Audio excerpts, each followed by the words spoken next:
On this date in Missouri Senate history, the date was September 7, 1955, the day Kansas City Public Schools ended segregation. The landmark Brown v. Board of Education case led to desegregating public schools throughout the country. There was one line in the decision that was viewed as rather subjective, with all deliberate speed.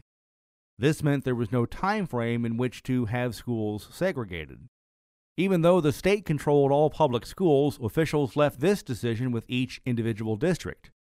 By 1957, school districts throughout the state were successful in convincing the legislature to pass a law that kept rural districts from having to join larger school districts, which was happening in Kansas City more often than anywhere else.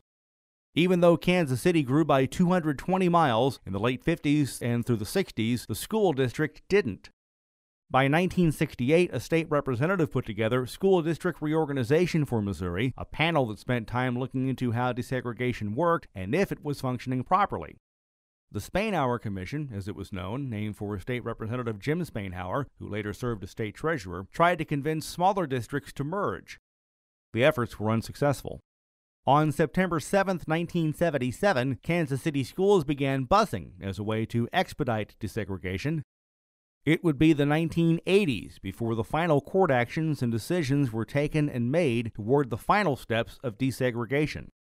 But it all started on September 7, 1955, the date marking the first day of desegregation at Kansas City Public Schools on this date in Missouri Senate history.